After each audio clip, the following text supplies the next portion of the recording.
시험을 이기려면 이란 제목으로 말씀을 전하도록 하겠습니다. 보통 책을 제가 한 권 소개해 드리고 싶습니다. 20세기 최고의 설교자라고 여겨지는 분이 한 분이 계신데 누구냐 하면 영국의 마틴 로이드 존스 목사님이십니다. 그분의 책 가운데 어떤 책이 있냐면 영적 침체라는 책이 있습니다. 사실 오늘 설교 준비하면서 사실 그 영적 침체라는 책을 좀 읽고 사실 준비한 부분이 있습니다. 좀 카피한 부분이 사실 좀 있습니다. 코로나로 많은 분들이 정말 침체된 가운데 많은 신앙인들이 어려움을 겪고 있는데 아마도 이러한 신앙 서적도 우리의 신앙생활에 많은 도움을 주지 않을까 싶은 생각이 듭니다. 여러분 혹시 이 찬양 아십니까? 사슴이 시냇물을 찾기에 갈급한 같이라는 복음성가가 있습니다. 한때 이 찬양을 개인적으로 혼자 부르면서 굉장히 은혜 받았던 경험이 있습니다. 찬양을 잘 못하지만 살짝 불러보겠습니다. 사슴이 시냇물을 찾기에 갈급한 같이 내 영이 주를 찾고자 주여 갈망합니다 라고 하면서 이렇게 시작되는 찬양입니다.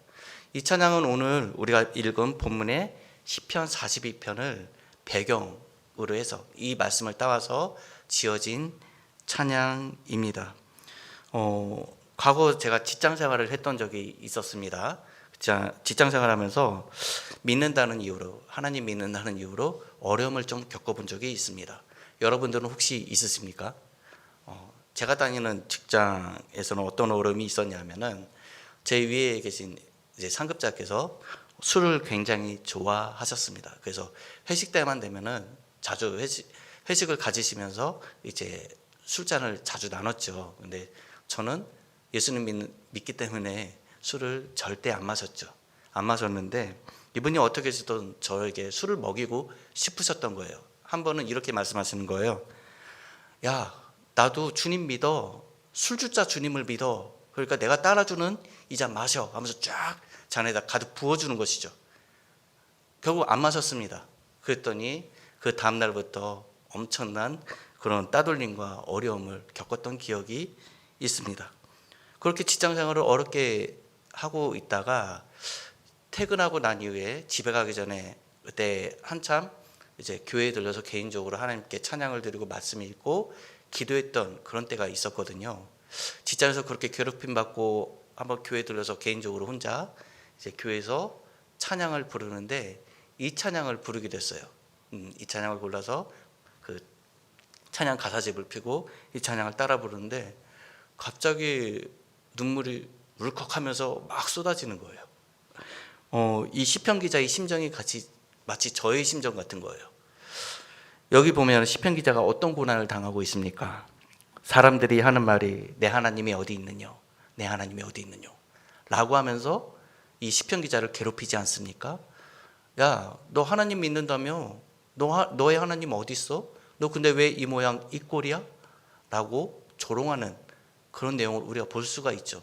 그리고 이 조롱하는 사람들은 한때 어떤 사람들이었습니까? 이 시편 기자가 하나님의 성전으로 즐겁게 데려갔던 사람들이었어요. 근데 그들이 이제는 이 사람을 향해, 시편 기자를 향해 말로써 괴롭힘을 주고 있음을 우리는 보게 됩니다. 시편 기자는 굉장히 마음 아파하고 힘들어 했습니다. 그러면서도 이 시편의 42편에 보면은 어떤 표현을 합니까? 사슴이 시냇물을 찾기에 갈급한 같이 내 영혼이 주를 찾기에 갈급하나이다.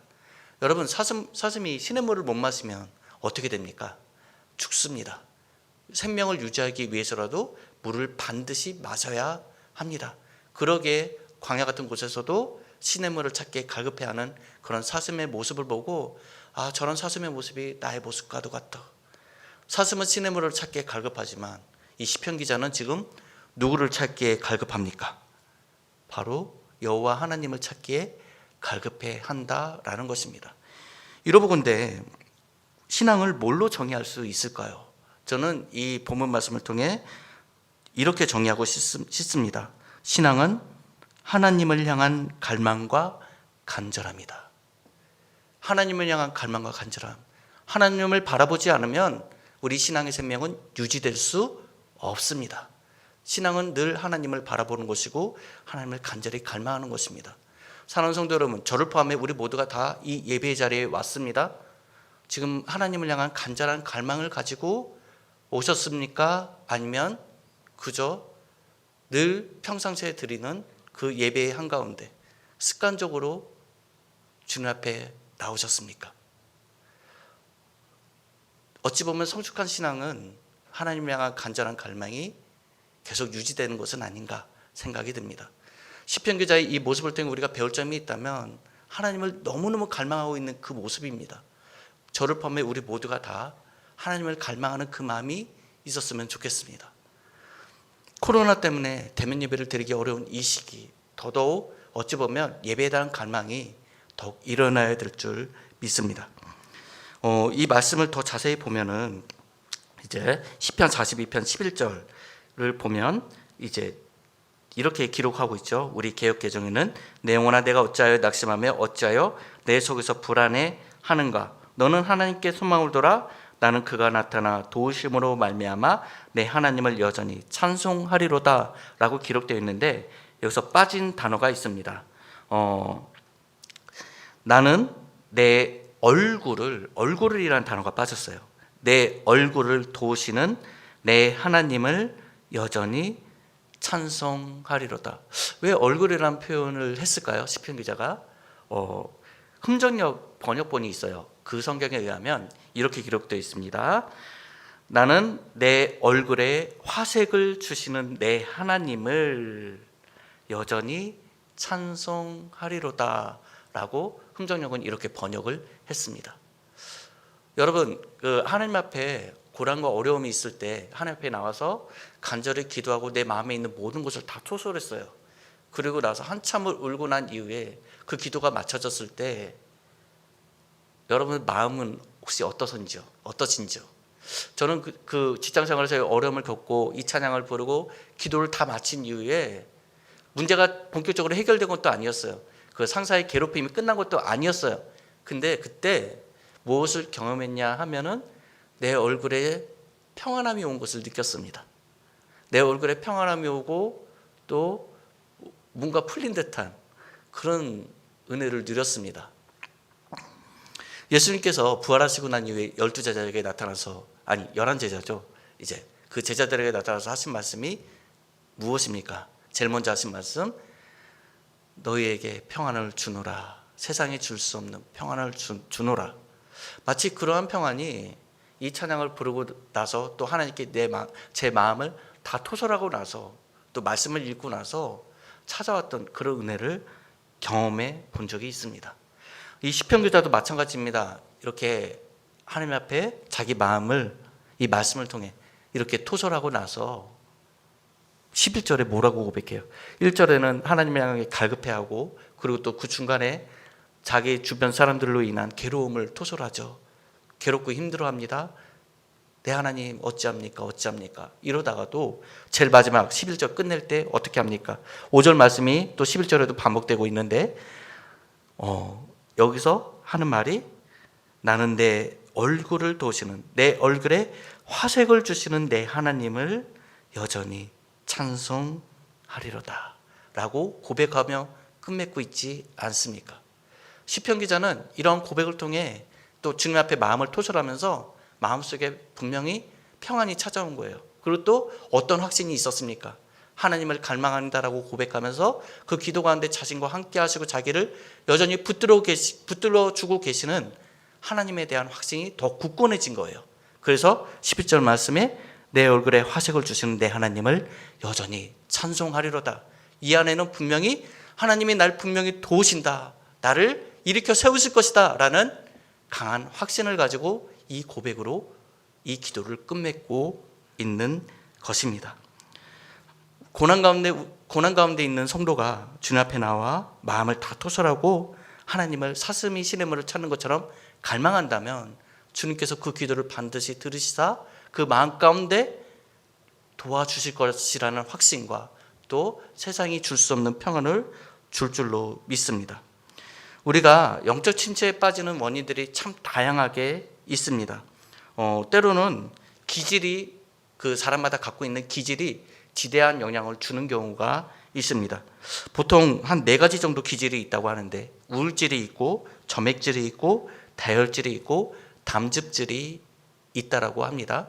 근데 이 4가지 기질 가운데 보통 우울질 그리고 침체에 자주 빠지는 기질이 있다면 우울질이겠죠. 그런 사람들이 영적인 그런 기복이 좀 겪는 경우들이 있습니다. 사람은 누구나 다 한 번쯤은 우울증 같은 그런 영혼의 감기를 겪긴 하는데 특별히 우울질의 기질, 완벽주의적인 성향을 가진 사람들이 이러한 영향을 받는 경우가 있다라는 것이죠. 그리고 또 영적 침체에 빠지는 또 다른 원인은 또 어디 있을까요? 건강상의 문제도 있습니다. 육신의 건강이 안 좋으면 여러분 우울할 때 있지 않습니까? 몸이 많이 아프면요 마음도 우울해져요. 그래서 이 마음의 영향이 영적인 그런 침체까지 빠지는 경우도 분명히 있다라고 합니다. 그리고 또 어떤 것이 있습니까? 이런 것 같은 코로나 위기 시기에 사회적인 분위기, 또 이러한 사건 사고들,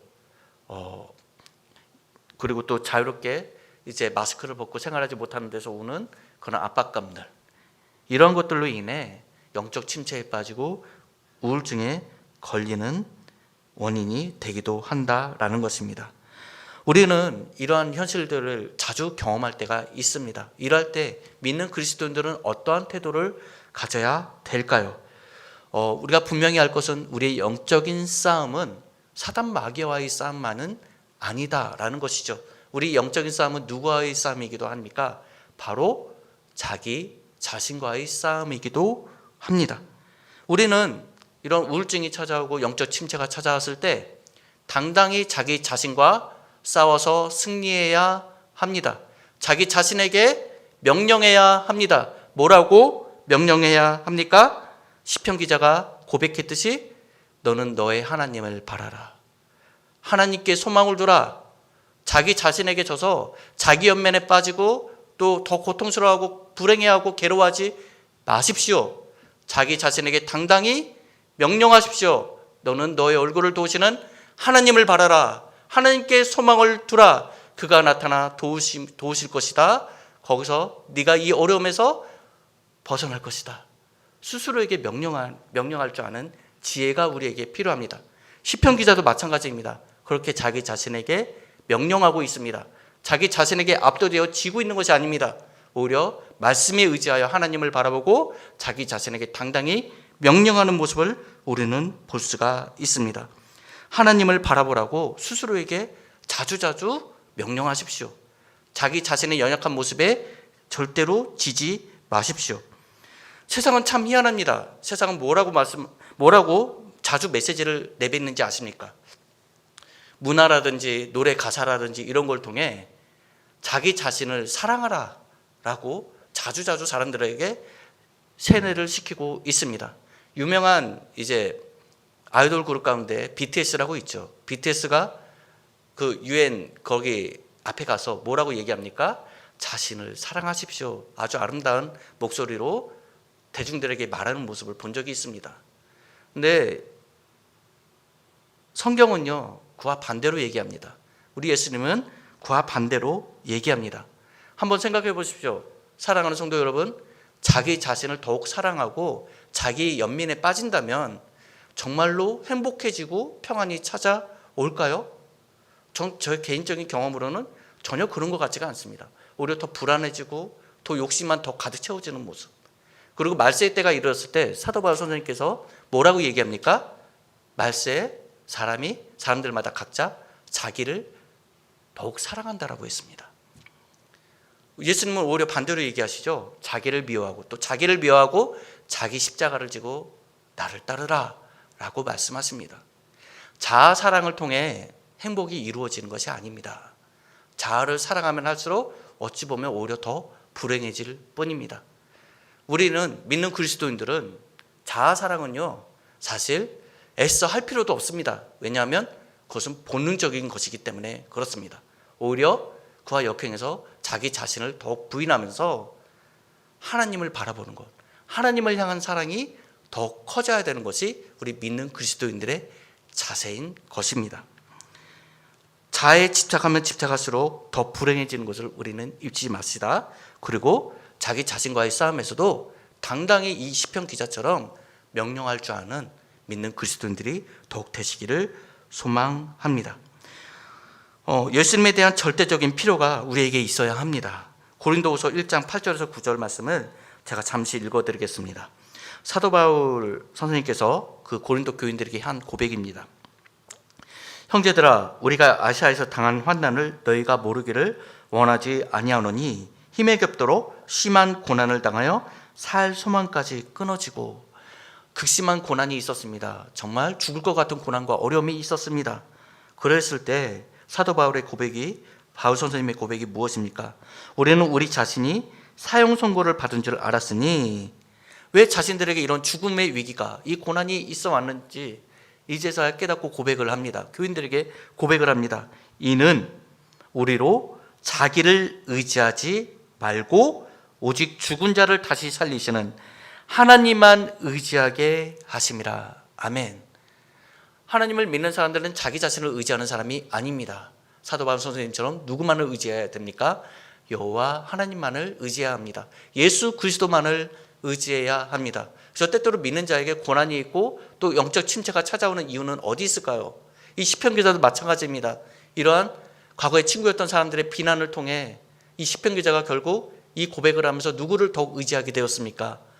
여호와 하나님을 바라보고 소망을 하나님께 더욱 두게 되었다라는 것이죠. 믿는 그리스도인들은 고난이 종종 찾아올 때가 있습니다. 그럴 때 하나님을 바라보는 훈련을 통해서 더욱 주님을 의지하는 그런 성도들로 더더욱 거듭나야 되겠습니다. 또한 믿음에 대해서 저는 또 더 나아가 정의를 하고 싶습니다. 믿음은 간절히 하나님을 갈망하는 것입니다. 그러면서 동시에 믿음은 하나님을 향한 갈망이자 오래 참음입니다. 믿음은 다른 말로 하면 인내인 것입니다. 우리 계시록 3장 10절 말씀에 보면 예수님께서 빌라델비아 교회에 하신 말씀이 있습니다. 읽어드리겠습니다. 내가 나의 인내의 말씀을 지켰은즉 내가 또한 너를 지켜 시험의 때를 면하게 하리니 이는 장차 온 세상에 임하여 땅에 거하는 자들을 시험할 때라.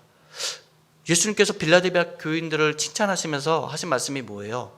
너희들이 이것을 잘 지켰다, 말씀을 참 잘 지켰다라고 말씀하시면서 칭찬해 주세요. 근데 그 말씀 앞에 뭐가 붙어요? 인내의 말씀. 하나님의 말씀 안에는 반드시 뭐가 포함되어 있느냐? 인내가 포함되어 있습니다. 신앙생활은 다른 말로 하면 뭐냐면은 인내라고도 할 수 있습니다. 오래 참음입니다. 또 고린도전서 13장에 사랑에 대해 사도 바울 선생님이 뭐라고 또 정의합니까? 사랑은 오래 참고라고 또 정의하기도 하죠. 신앙의 또 다른 이름은 인내이기도 한 것입니다. 고난이 찾아왔을 때 우리는 인내할 줄 알아야 되겠습니다. 영국에 마틴 로이드 존스 목사님이 또 있었던 반면에 그 전에도 또 아주 유명한 또 목사님이 또 계십니다. 여러분들도 다 한 번씩 이름을 한 번 이상은 들어보셨을 터인데 스펄전 목사님이라고 계십니다. 예전에 한때 모셨던 담임 목사님이 설교 가운데 이 스펄전 목사님의 예화를 듣고 이 시간 또 같이 한번 나누고 말씀을 읽고 마칠까 합니다. 이 스펄전 목사님은 굉장히 설교를 잘하셨습니다. 그래서 매 예배 때마다 그 교회에 사역하는 교회의 성도들이 가득가득 찼다라고 합니다. 일찍 오지 않으면 자리에 도저히 앉을 수가 없었다라고 합니다. 평균 한 3,000명이 넘는 성도들이 매 예배 때마다 스펄전 목사님의 설교를 듣고 은혜를 누렸다라고 합니다. 이렇게 하나님 앞에 훌륭하게 쓰임받은 이 스펄전 목사님도 한 번은 이 목사님이 큰 시험에 든 적이 있었습니다. 대부분의 성도들이 목사님을 좋아해주고 존경해 주었지만 유독 그 교회에 어떤 성도분 한 분 때문에 시험에 드셨던 것이죠. 너무 괴롭고 힘들었던 것이죠. 잘 참아오시다가 결국 이 성도분으로 인하여 큰 시험에 들어가지고 어떤 결심까지 하셨냐 하면은 목양실 책상에 앉아가지고 결국은 사직서를 쓰셨습니다.